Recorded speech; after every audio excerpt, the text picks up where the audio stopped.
We were here before the Pilgrims came on the Mayflower. We were here for the first cannons fight in the Revolutionary War. We were here. Some of us were slaves and some of us were freed, but we were here. Many of our people fought in that Revolutionary War for the issues stated in the Declaration of Independence. We hold these truths to be self-evident, but all men are created equal. That they are endowed by their Creator with certain unalienable rights, that among these rights are the liberty and the pursuit of happiness. Most of our names have been forgotten by now, for the majority of us were slaves. We were listed only as property, not people. We could not write our own names because we didn't know how to write. And now it seems time has forgotten our names.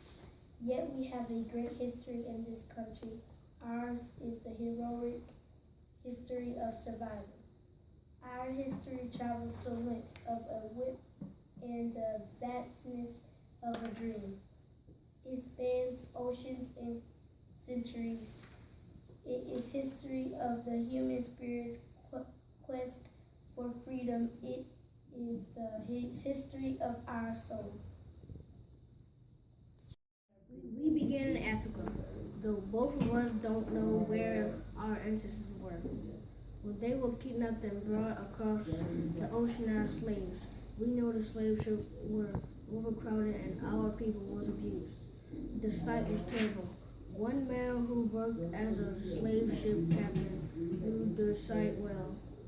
He grew to hate the slaving business. He and wrote a song we still sing today.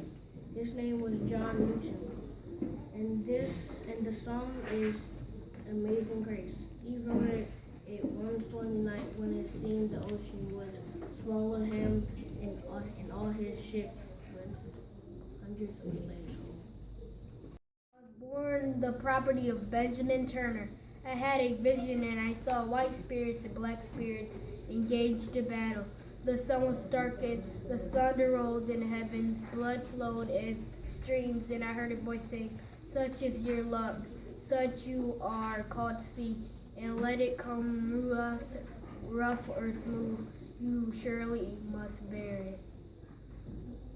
Nat Turner and many other slaves were executed after this rebellion, but many people, white and black, were listening anew to the message of slaves and former slaves. Many people wanted to abolish slavery to get rid of it. They were called abolitionists. One of the most important men of our race was Frederick Douglass. Like Nat Turner, he was born a slave, but he ran away from his master and became a great speaker for abolitionists. Standing before large audiences like this one, he would tell about his childhood and about evil of slavery. My mother's visits to me were few, brief, and mostly made in the night. Yet I shall never forget the expression when I told her I had no food since morning and that the mistress meant to starve the life out of me. There was pity in her glance at me. She gave me a large ginger cake. That night I learned that I was not only a child but somebody's child. The sweet cake my mother gave me was in the shape of a heart. On my mother's knee I was king upon his throne. My trump was short.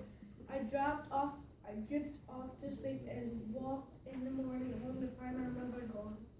I do not remember to have seen her after this.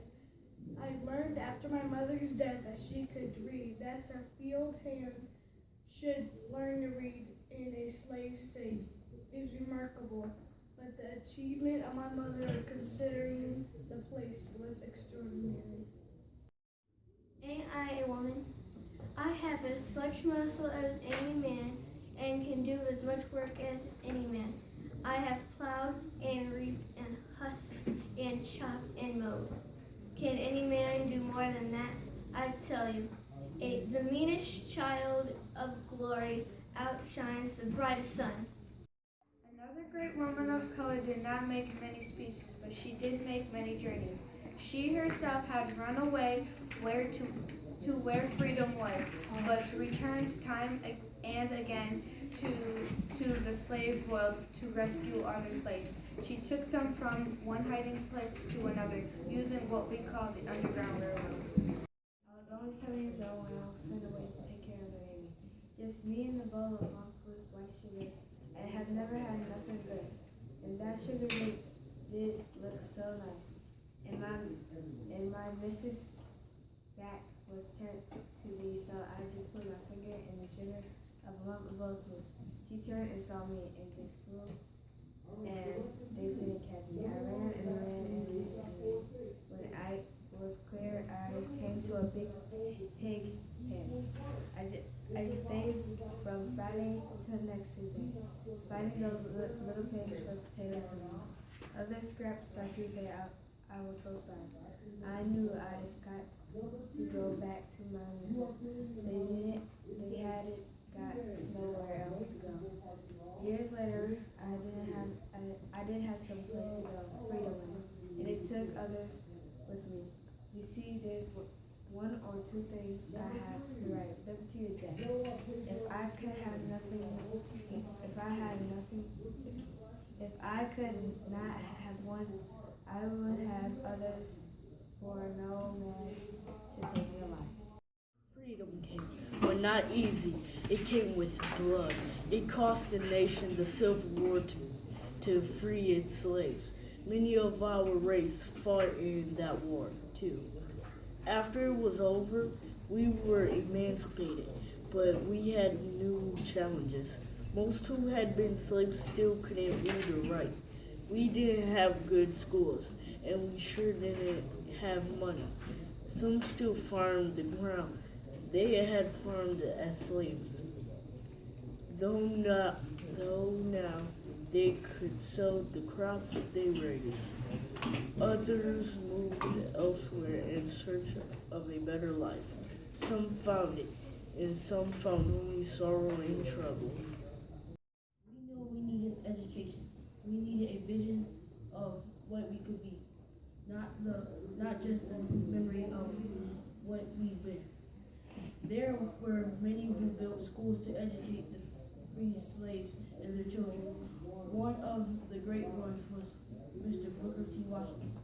He founded Tuskegee Institute. He laid a foundation others would build on.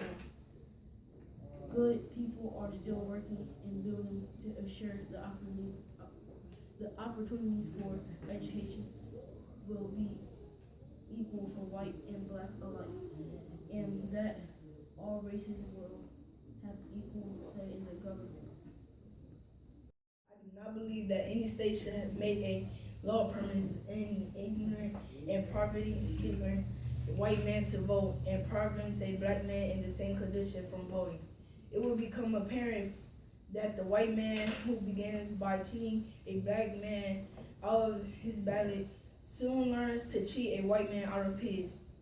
Booker T. Washington was famous in his day and respected, but full freedom was still a long ways off for us. So there came a time when it was necessary to stand up for civil rights, or in one case, to refuse to stand up. Meet Rosa Parks. December 5th, 1955 was one of the memorable and inspiring days of my life. History records the day as the beginning of the modern civil rights movement and transformed America and influenced freedom revolution around the world. I had been arrested 4 days earlier in my hometown, Montgomery, Alabama, for refusing to give my seat up on a city bus to a white man. These are only a few names from our history. In a few words, there are so many others now: poets, musicians, artists, doctors, politicians, lawyers, professors. We call ourselves African Americans because we cherish our heritage. In its completeness, African and American, we were here, and we still are, building lives and legacies. Perhaps no one helped us realize our worth and our dreams quite like the Reverend Martin Luther King Jr. I am in Birmingham because injustice is here. I am compelled to carry the gospel of freedom beyond my own hometown. I cannot sit idly by in Atlanta and not be concerned about what happens in Birmingham. Injustice anywhere is a threat to justice everywhere. I have a dream that someday my 4 little children will be judged not by the color of their skin, but by the content of their character. I have a dream today.